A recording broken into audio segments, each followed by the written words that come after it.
first day back in like 2 weeks. You say this ignorant stuff to me. They should cast NL as Vision in the Marvel Cinematic Universe.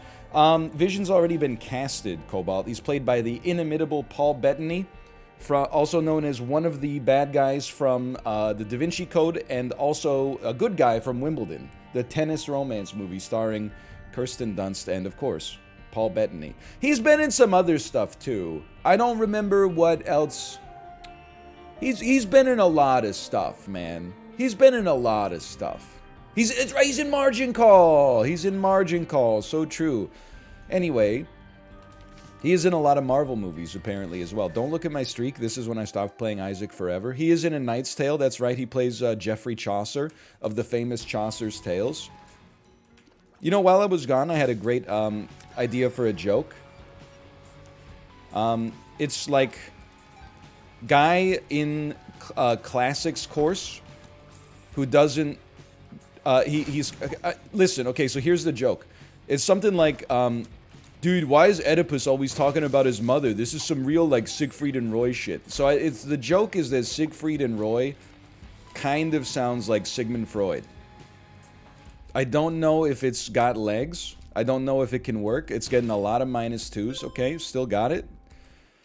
A little rusty getting out there. It's, you know what, it's a great time to segue into the fact that I was away for a while. We drove to our in-laws' place last Saturday, like this Saturday before last, I guess. Talk about the fire. Listen, I'm gonna get there, okay? Don't do the Chris Pratt Tomorrow War thing where you put the sizzle reel at the start of the movie because you're worried the audience will get bored before they get to that point in the movie and turn it off, okay? Was there a fire? Yes, there was a fire, okay. We are bored already? Well, just relax, okay? So first we drove to our in-laws' place because they were going on the cruise with us. We got there, you know, like 8 p.m., something like that. Slept, woke up at like 5 a.m., flew to San Diego, got on the cruise the next day, and, you know, that was like the most uneventful part of the trip for sure. You know, and I had a great time. I just want to say, like, anything that I mine for humor is, regardless of the fact that I had a wonderful, relaxing vacation for my birthday. I had a wonderful time. Did you bring back a new Hawaiian Mickey shirt? I did bring back a new Tommy Bahamas shirt without any sense of irony whatsoever. It needs to be washed because I washed it, or I wore it like 5 times. Also, I was wearing that shit in San Diego. Why is San Diego full of liars? It's Southern California. That shit was cold, man. And people like in San Diego were lying to themselves. We were at the damn zoo. And people at the zoo were wearing like t-shirts, shorts, and flip-flops. It was like 9 degrees Celsius. Like, what's wrong with you? We're from Canada, and this is like, I mean, we're from Vancouver. Like, this is cold for us. Shouldn't you guys be wearing like winter coats? Like, it's crazy. I hate the zoo. What's wrong with? Like, we haven't gotten there yet, okay? we haven't gotten to that point yet. It's not terrible. Well, it's pretty terrible for like Southern California. Like that's, you know, that's what I would expect it to be in like Seattle. Of course, then we got back to Seattle yesterday and it was like -4. But anyway, regardless, we got on the cruise. There's really not that many like cruise anecdotes. There's a lot of pressure. There's little, you know, asides, okay? Like, I would say, for example, cruise ships have got to be, like, the #1 place in the world for people who get in line to fill up their fountain beverage and then drink half of their fountain beverage while standing at the fountain, even though there's, like, 10 people in line behind them just waiting to get some damn juice. Like, it's my impression of the average person on a it's probably any buffet. But on a cruise, they get their cup, they walk up to a soda fountain, they've seen them all, but for some reason, because we're on the open ocean, you look at every single, oh, wow, they've got ginger ale in this one, that's crazy. Oh, vitamin water zero, okay. Then they get Coca-Cola Classic, because that's my stray observation is like, that's what 99% of people got anyway. They walk up to it, they fill up their cup with Coca-Cola Classic, and then despite how many people are behind them, they just go, and then they fill it up like from half to one or to full and then walk away. Like, I don't know if this is just I'm not saying it's an American thing. I'm saying it's a selfish person thing. Pardon me. Half to one coder spotted. Listen. But like, you know, you can't just go to the... there's my deal with the devil gun, too. You can't just go to the soda fountain and then be like, drink 1.5 sodas when you got a line behind you. It's crazy. Bump up your mic volume. Okay, here, check this out. I can do this. I know how to do this. How's that? I should probably not shout. Also, there's some people that like, too loud. Sorry. Okay, maybe that's better. There's some people that like, I think they just lose their mind when they're surrounded by other people. Like, they just, I hate to say this is my city, like, my city bias showing. You would think that it's people from, like, you know, New York City are like, oh, I don't want to wait in line, get out of my way. But I feel like people that are from cities are used to waiting in line. So when they see a line of like 10 people for something that everybody was talking about going to that day, they're like, yeah, this makes sense. Let me look at my phone for a minute. And then people that are from a place where like there's never a wait for anything are the kinds of people that see the thing that they want and then a lineup of people stretching from the thing that they want to their current position, and then they tap the person in front of them on the shoulder and they go, hey, is this the line for the thing that people want to get? And then you go, yeah. And they go, whoa, it's immediately like, something organizationally is wrong. This is ridiculous. 8 people in line for popcorn 10 minutes before the movie starts? Well, they gotta open another popcorn stall, man. This is crazy. How long do you expect me to wait for popcorn? In Fayetteville, Arkansas, there's never a wait for popcorn. Just because nobody lives, there's like 3,500 people in like a little ship here. Like, the fact that you can get popcorn is crazy. Anyway, so that, like, I would say that's the big one. That's just a little bit of the cruise annoyance that I get is always just, it's never the cruise, it's always just other people being impatient. I feel like, you know, we're in a situation, at least in Vancouver, you know, like when you go to a restaurant, they immediately disrespect you. You're like, hi, table for 2, and they're like, well, that'll be 90 minutes, and you're like, that sounds right, and then you just wait in line politely looking at your phone. I didn't mean to pick this up. I'm out of practice. But if you're from a place where you never have to wait for anything, then that can be a problem. And also, can I just say, I understand where that comes from, because when I was in San Diego, oh, I did get a bomb, you're right.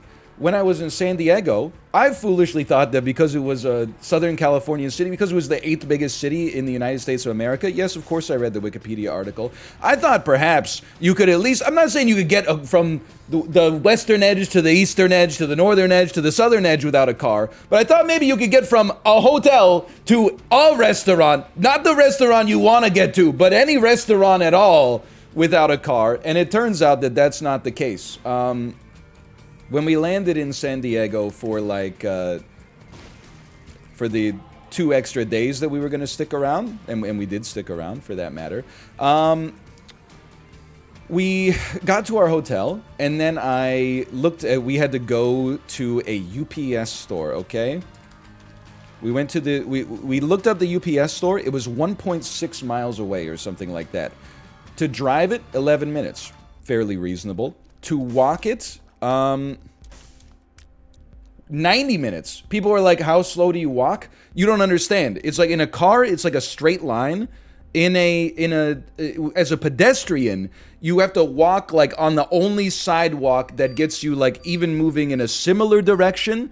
Then you like overshoot it. Then you get another sidewalk that like walks you back a little bit, and then there's only 3 roads that can eventually take you there, and also it's completely flat, and there's no shade, and there's no businesses on the side, and so like I did have that moment, and people in chat are, why would I pick this up? People in chat are seeing it like right now, or they're calling it, I should say. I finally understood why everyone's mad at me when I am like a little pro car. I forget that there are like extremely populous parts of the United States in America, United States of America, where you like literally need a car.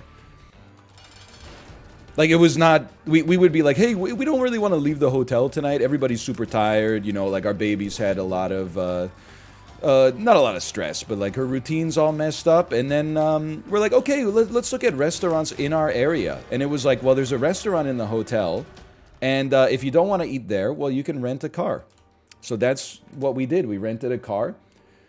We rented a Chevy Spark. It's a $13,000 compact sedan. I didn't even know, and I don't mean this to be insulting, I didn't know they made cars that cheap.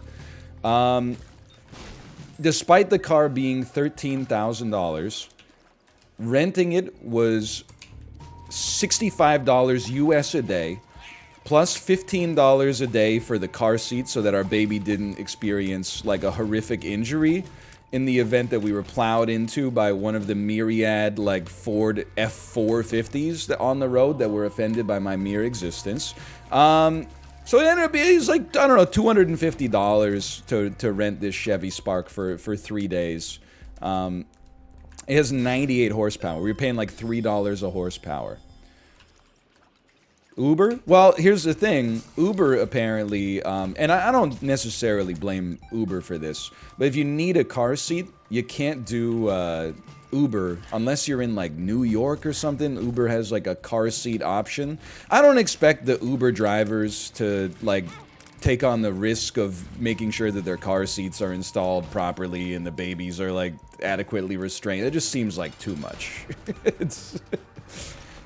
So I'm like, that's just something you get when you have a kid. I can understand that. You got to get a travel car seat. Honestly, I'm learning a lot. I didn't even know that this stuff existed. I was like, there's no... I mean, now, honestly, I'm like rental car pilled. Once we got the rental car, I was like, we're driving everywhere. It was... I was actually like, this is... Except for the $200 cost, this is mighty convenient. And except for the fact that every time I have to get on the highway, which, by the way, apparently freaking San Diego is all highways. Who knew? You leave our hotel and it's like, get on Pacific Highway, get on I-5, get on Highway 1, get on, like, just driving to, like, the corner store, you're hitting, like, 7 freeways. Every time I get on the highway, the Chevy Spark, listen, okay, when you're going up, like, an urban road, you're like, you feel downright European in this tiny car. You're like, oh, I'm having an Emily in Paris moment right now. When you get on the highway, no joke. You can see Kate's tweet if you want to fact check this, although you might not consider it an unbiased source. We get on the highway, right? I got my foot to the fucking floor trying to get the Chevy Spark to get up to highway speeds, which apparently are like, it's the Autobahn. So I go, the whole car's shaking. Brrr. It's like 6 inches off the ground, so whenever there's like a pebble on the road, the whole car shakes like it's going over a speed bump. We merge onto the highway. 4 motorcyclists sharing a lane, driving side by side, are adjacent to us on the highway. And the whole time Kate's going like, oh my god, this is like, this car is so scary. This, like, this road is so scary. The motorcycle's right next to our window.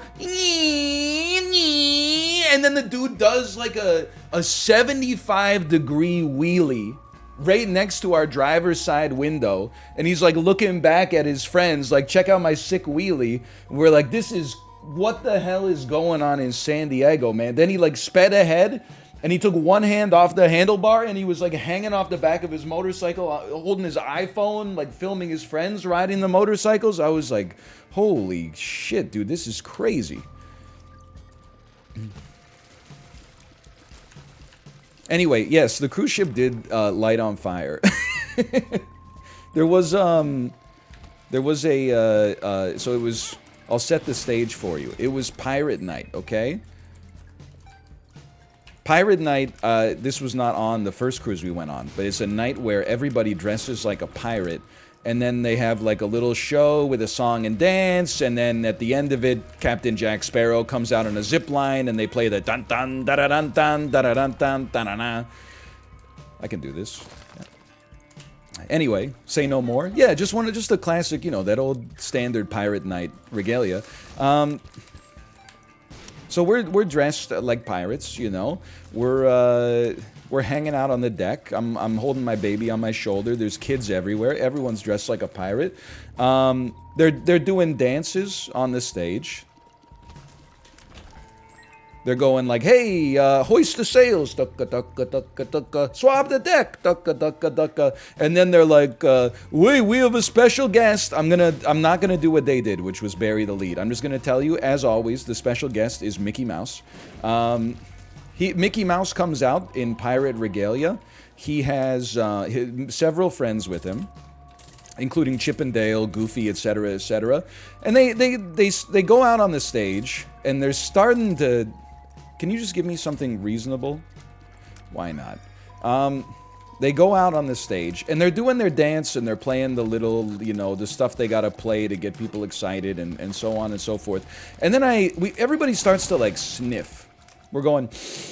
And we're smelling something that, like, isn't quite right, you know? But we just assume, like, you smell lots of funny stuff on a cruise ship. Most of it is just the other patrons that happen to be there. But, we just start to be like, this is like, because they do fireworks, so we're like, oh, maybe that's like the smell of the fireworks getting revved up or whatever. And then, there's like maybe like a 12-year-old girl with her friend was next to me, and she pointed up at the steam stack, the exhaust manifold of the cruise ship, and she said, hey, look, there's a fire. And I kind of looked, you know, I have like my baby on my shoulder, my toddler on my shoulder. I kind of looked and I was like, oh yeah, look at that, that is a fire. I just assumed it was like, you know, part of the show. Like, it's pirate night. Let's get the torches or something like that. I don't know. You know, like there's fire in the Pirates of the Caribbean movies. And then it just kept going like, kept getting like stronger and stronger. And then when shit got crazy, when I knew this shit was real, nobody talked to us at all. But I saw Disney cruise staff like rush the stage and be like, get Mickey off the stage, get Mickey, hey guys, come this way. And they like got all the Disney characters and like rushed them into like a back tunnel. Meanwhile, there's like 1,000 people on the deck just sitting there staring at the fire. I was like, they will let us die in a heartbeat. As soon as they say like Mickey Mouse gets the Secret Service treatment, like that's when I don't want to say like that I had the appropriate response, because maybe I overreacted. But like as soon as they rushed Mickey Mouse off the stage, I got a bad feeling about it. I was like, something's not right.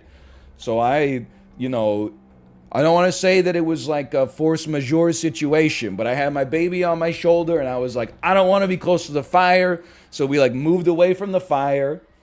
And then they made an announcement. They're like, just so you know, there's a fire. But people were like, I feel like I kind of, pardon me, I feel like I kind of like lost a little faith in humanity. Because I was only concerned with like, I didn't think we were going to die. But there was definitely like 10 minutes where I was like, we're going to have to get on the lifeboats. So I was starting to move towards, you know, like our muster station. I didn't think that if they had any option, I don't think the Disney Corporation would allow us to die because it would be terrible for their stock price. I think they would rather have me die than Mickey Mouse for sure. But as long as Mickey's safe, I think like everybody else on the ship, you're in good hands. You know, they go through like safety drills. Not to say something couldn't happen, but, you know, if they can save you, they're gonna save you, right? Anyway, I was starting to move towards my muster station, and everybody else around me, they were just going like, oh man, I wonder when Pirate Night's gonna restart. And I'm like, you idiots are still concerned about Pirate Night? They're gonna shoot off like 8 fireworks. And be like, pew! And you're just gonna like clap like a damn fool. Everybody's so concerned. I got my pirate outfit on. Yeah, you could fucking like die in your pirate outfit. God has a sense of humor, right? Like, I did see there was like when I was walking towards the muster station, there was like one girl who was like frozen like this. Like her body was like rigid, and her dad was just like stroking her shoulders, like trying to calm her down. And I'm like, finally, one other person is like giving the situation its due diligence, right? Like she probably, her dad was like, don't worry, honey, it's pirate night. And she's like, there's a fire on the ship and we're in the ocean. Don't worry, honey, it's pirate night. Captain Jack Sparrow, remember? No, this is not like I almost died. It was more like I was just amazed at like how many people were more concerned. Like we were on a floating hotel in the ocean, and there was a visible fire like 11 stories up that was raging. And people were like, ooh, are they still gonna do the fireworks? You're like, just give them some time. Anyway, they did still do the fireworks 2 days later, but they did not, and people were a little upset. They did not do the rest of Pirate Night. They're like, we have to cancel Pirate Night.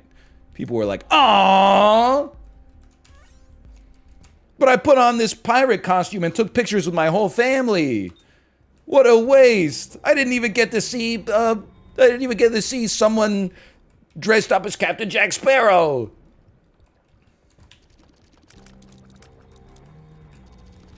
Anyway, we didn't die.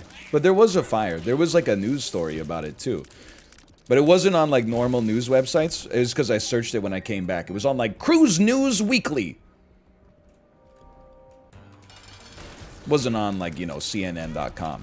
Although I did see when I was Googling to see if it made the news at all. What do you mean, did they interview you? How would they interview? Would you think they landed a reporter on the ship? There's a helipad, and Chris Cuomo came on and was like, I heard some shit went down here yesterday. What are you talking about? Anyway, long story short. What was I talking about? Oh, when I Googled, you know, cruise news from like the last week or whatever, I did see a story about a guy on a different cruise ship last week. Apparently, he got reprimanded continuously for vaping in places he wasn't supposed to vape in. And he was very heavily intoxicated. He went overboard and wasn't reported being gone for like 18 hours, because I guess he's just like used to that. Or his family is used to him just being away in a confined space, even though it doesn't make any sense. So eventually they put out the man overboard signal. They found that dude treading water in the middle of the Gulf of Mexico 15 hours after he fell off the ship. Dude was hammered, and he treaded water for 15 hours to stay alive. It's like this is a Herculean will to live. Stop walking on spikes. That's crazy. Not to mention he was hammered. Like, I can't even believe it. That dude really wanted to live and continue to not follow the rules or whatever. No booze in heaven? So true, probably. I don't know. He probably sobered up pretty quick. Yeah, honestly, I think like an 8-story fall into the Gulf of Mexico would probably wake you up. But can you imagine, like, there was probably like 10 minutes where he was like really scared, and then like 15 minutes where he was like, dude, this is gonna be such a funny story, and then like 13 and a half hours where he was like, this fucking sucks, dude, I'm gonna die. I bet for like half an hour though, he was like, this is gonna be a great story.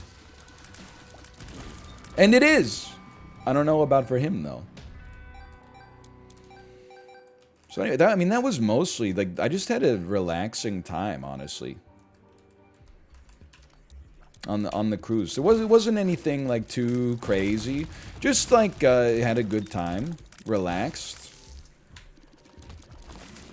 And then increasingly, like, you know, realized that I'm not saying better than other people, but just different from other people. You know, I got two impressions of people on a cruise. One was the fountain drinks, just slurping the fountain drinks while you're in line for, or while you're at the fountain that other people are in line for. The other one is, here's my impression of the average person on the last day of a cruise.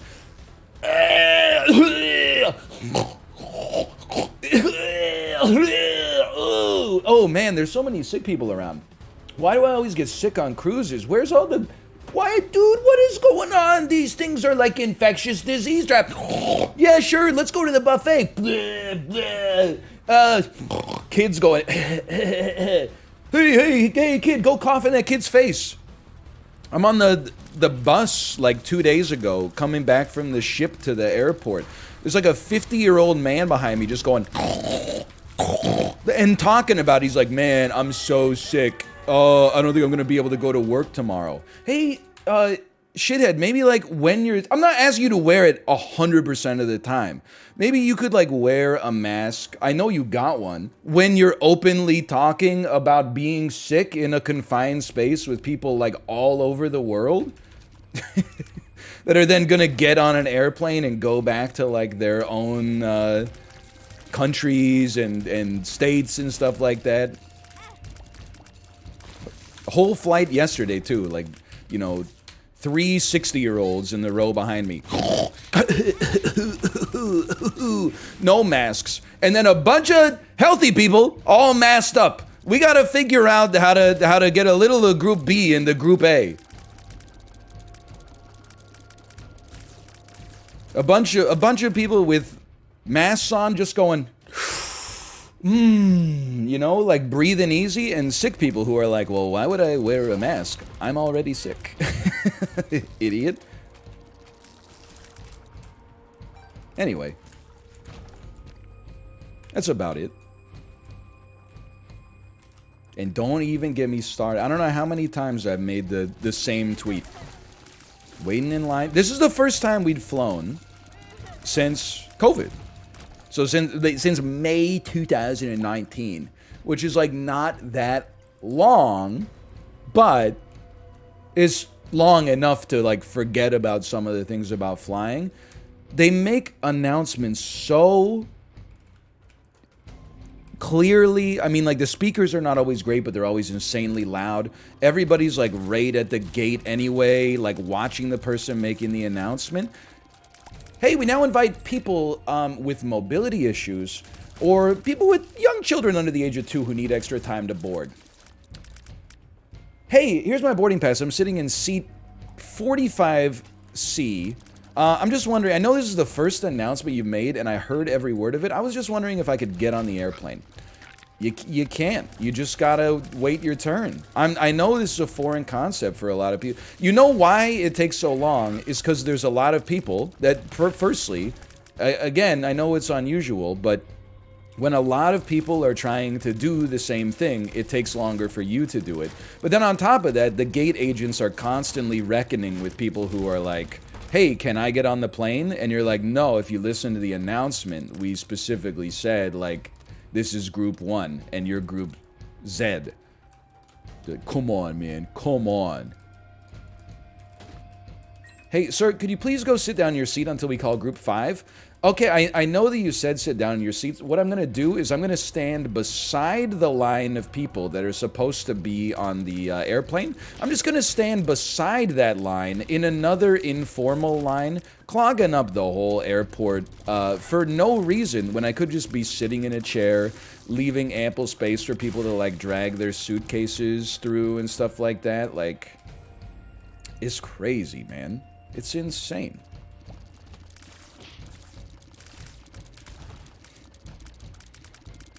Just but you know what? It actually loops around to like driving home yesterday. There's just there's a lot of people who are very considerate, and then there's I don't know, maybe like 20% of the population who just they're like, fuck it, it's my turn.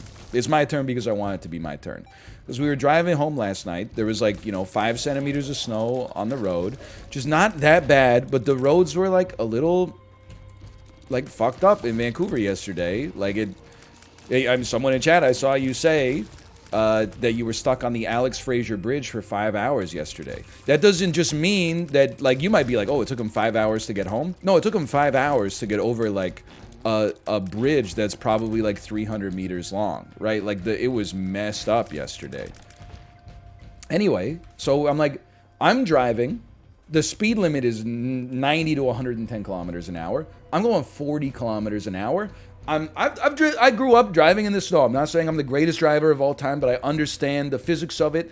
I'm following the tire tracks of the car that's in front of me. I've given them a lot of space. Anytime I lose a bit of traction, I know you look where you want to go. You apply the throttle like steadily, and everybody's just trying to not hit anybody else and get where we need to go. One very slow convoy in the slow lane, and then in the left lane, every once in a while, someone would just be like, this is too fucking slow. And then they would get in the passing lane where there's no tire tracks. It's just snow. And they would hit the gas and they'd fishtail. And then they'd be like, oh shit, I'm not cut out for this. And then they would try to move back into the lane that they just left and lose even more control. And you're like, man, just be patient. Like, you don't understand. Like, I think that inside of you're either, let me rephrase. I think you're either a Leonardo DiCaprio in Titanic or you're a Billy Zane. And whatever you are, just for the record. Like, I don't know if it's easy to change that. I know that I'm a Leonardo DiCaprio, and I think that most people are as well. It's not that I'm saying, like, I don't want to live. It's more like, hey, we're all in this together. Let's help out where we can. I'm going to give you enough space so that if you have to hit the brakes, I'm not going to crash into you. I want the guy behind me to give me enough space so that he's not going to crash into me. And then there's some people that are like Billy Zane that are like, oh, it's taking me so long to get home. I got to be home. And then they're like, fuck you. And then they like spin out into the median and block both lanes of traffic. And then everybody takes 14 hours to get home instead of like 2 hours. Like I saw a lot of posts on our Vancouver that were like, hey, if you go slow, the roads aren't that bad, which is true. I'm not even checking the deal with the devil. Then I saw a few posts that were like, I saw so many people driving like grandmas. If you're not confident driving in the snow, don't drive. Hey, idiot, maybe like you're overconfident in the snow. Like you're so close to having a modicum of self-awareness. Maybe the 90% of traffic that's driving, slowly is because they want to be safe. And your ass that's inconvenienced by like a once-a-year weather event is the one that's actually in the wrong. But no, whatever. Anyway. Yeah, we went to the San Diego Zoo. You ever notice how the zoo... and the San Diego Zoo is kind of like amazing, by the way. It's huge. Lots of animals. Lots of opportunities to buy snacks as well. You ever notice how going to the zoo is... kind of like a big Where's Waldo episode. Like you just walk around in a huge park trying to find an animal that's on a sign amidst caves and foliage, and I never noticed that.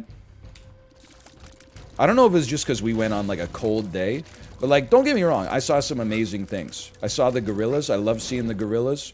The gorillas were squatting. And then the trainer was throwing them like a whole cabbage.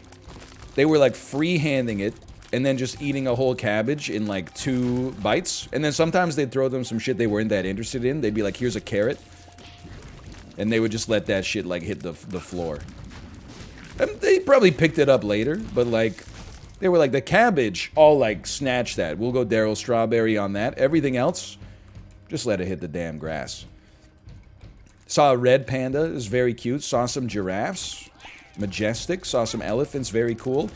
But also, like, some of the stuff we went there for, I get it. Like, I feel like there was probably, like, in the 50s, if you went to a zoo, there was, like, a dude with an electric whip or something, like a cattle prod, that was like, the people paid to see the tiger, they're going to see the tiger.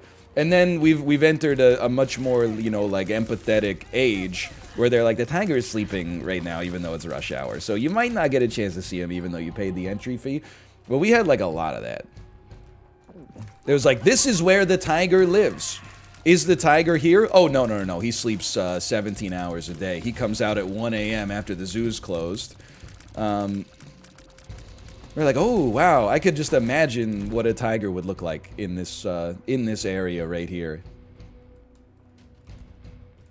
They gotta, I guess what I'm trying to say is they gotta give them, like, less enclosures and, like, that are based around their normal environment. And just, what about, like, a flat cage? You piece of junk. Just, like, a flat cage with 4 walls and bars, so there's nowhere for them to rest. And then they just...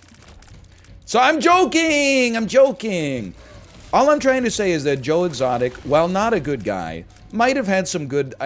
I'm just trying to suggest that if you're maximizing for zoo enjoyment and not animal, hey, Naruto AMV from 2007, thanks for the gifted subscriptions. Thank you. Thank you. Also, like, I don't know if this is like too local pilled, I guess, but if you've ever been to the San Diego Zoo, I just got like one piece of feedback. Maybe you could get rid of the 45,000 plaques that are like, this place was sponsored by, and this is the stick bug exhibit only exists due to the generosity of the Gold Corp, and maybe just like have like some trees or something.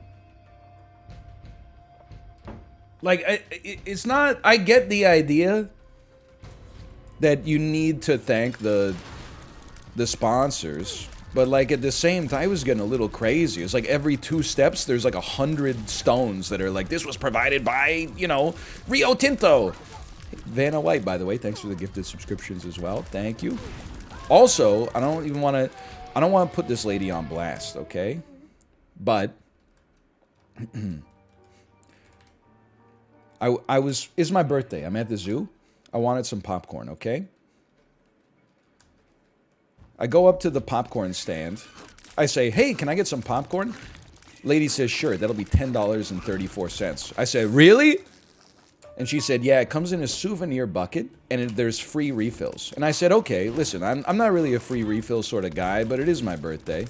For the most part, I'm like, I probably shouldn't be eating this in the first place. So free refills just seems, like, unnecessary. Anyway, Red Dwarf 42, thanks for the gifted subscriptions. Thank you. So I didn't tell her it's my birthday. This was my internal dialogue. I ate the popcorn. I gave the baby some popcorn, and then I said, you know what?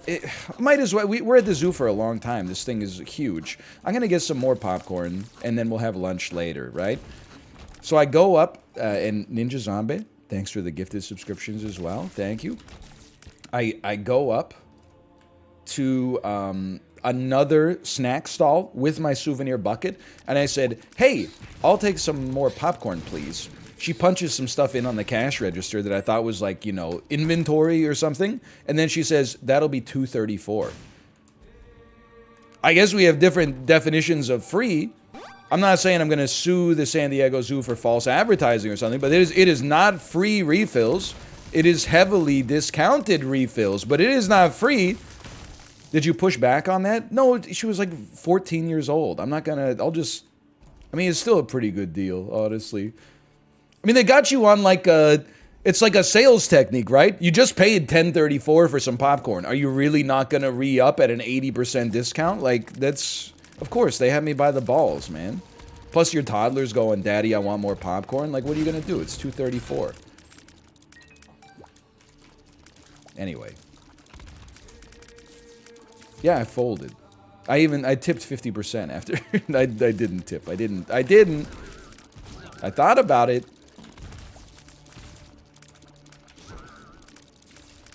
George would have said no.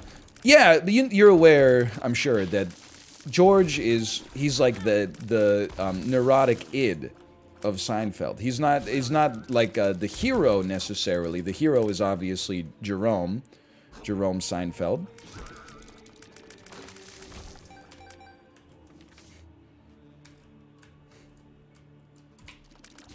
The id is not neurotic? Bro, like, it's part of your neurons. Like, it's some Siegfried and Roy shit.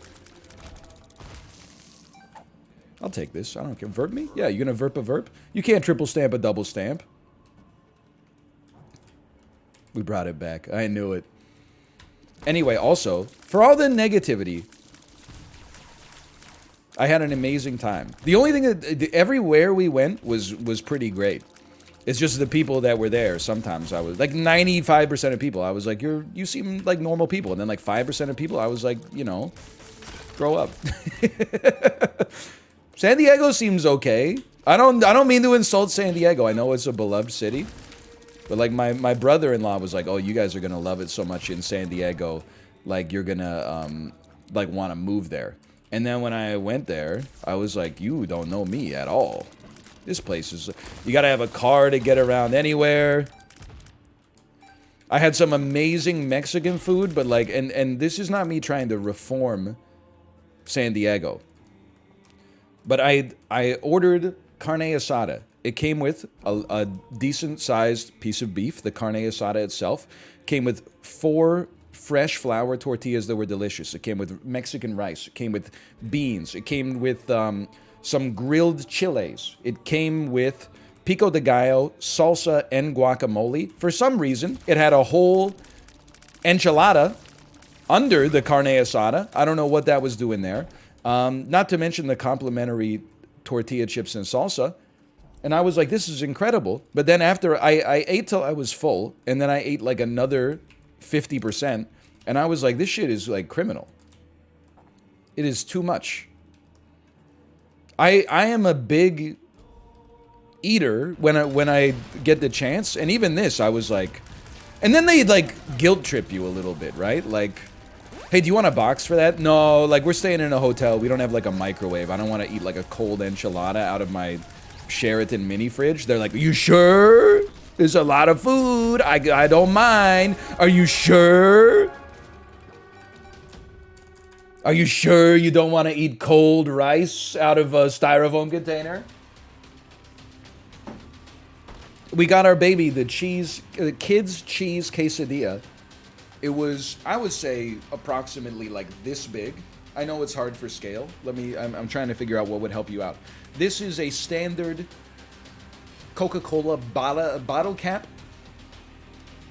This was roughly the size of the kids' quesadilla. The quesadilla came with also half of a platter of Mexican rice and beans on top of it. It was like $6.99. It should be criminal to have food that cheap be that large. It was absurd. This is not a joke. If people look, in Canada is very similar to the US, and there's parts of Canada that are basically American, but like the Pacific Northwest operates, there's lots of cultural enclaves in North America, the Pacific Northwest being one of them, okay? It was very, we went to the hotel. We weren't feeling that hungry. We went to the hotel restaurant. 2 adults, 1 toddler. You know what we ordered? We ordered, you ready for this? 1 children's pizza. The children's pizza came to the table. It was 8 slices that were the size of like a Pizza Hut large slice. My baby ate half a slice. My wife ate a slice. I ate 2 slices. We brought like 5 slices back into the hotel mini fridge. I ate 2 slices for breakfast the next morning and left 3 for the housekeeper. I don't even understand how you can... It's crazy, man. It's just too much.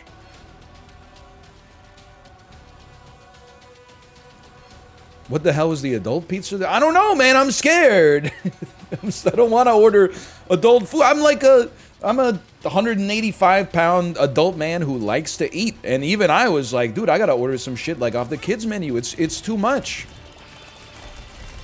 We went out for Italian food, which I don't necessarily expect small portions when we get Italian food.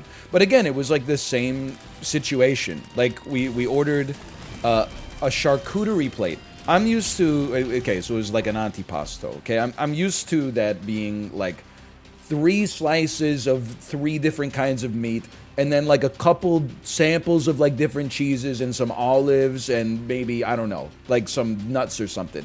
This was like a pound of mortadella, a pound of sopressata, a pound of this, like 50 olives, a huge slice of gorgonzola, or a huge chunk of gorgonzola. It was too much, man. Then on top of that, the bread came with fresh marinara to dip the bread in. I've never seen it before in my damn life. Ordered the kids we said, hey, can we get the penne bolognese for our daughter, but can we get it in a kid size? He said, no problem. He comes back with what I would describe as like adult extra large portion of pasta. And here's the thing, the fucked up part was, we were like, there's no way that's a kid's portion. When our pasta came out, we were like, oh shit, that was the kids' portion. Because what Kate and I got is something like out of an eating challenge. Like, it was like a Kinoshita Yuka YouTube video amount of food. Like, it's just crazy. I don't want this. Wait, does the Bible kill Mega Satan, or do you get killed when you use the Bible?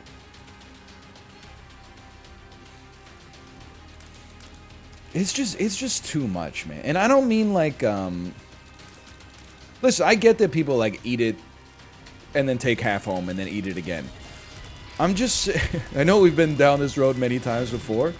I'm happy to be back. I had a great time, but I'm also happy to be back in like Vancouver, where, well, I guess anywhere in the Pacific Northwest, where when you like order a meal, they're like, here's the one meal you ordered, instead of like, hey, here's the 2 meals you ordered. For some reason, it just seems like I don't want to say backwards. It's just unusual to me that like when you order a meal at an American restaurant, they give you 2 meals. Like I don't know. I guess it's 2 for the price of like kind of 1 maybe, but oh no, more food for the money? Yeah, but like, I mean, it's like bad for you, which is like fine when you're, you know, like young, but then like, you know, at some point I'm like, man, if I ate like this, like if I lived here for like 10 years, my ass would like die probably like 10 years faster. And it, you know, like as much value as I'm getting for the restaurant giving me like huge portion sizes for less price, like 10 extra years of life is also pretty valuable to me too. I don't know, like, if one is maybe worth more than the other, but it's... I haven't run the numbers, but, like... Anyway, let's throw a slash marker in there first.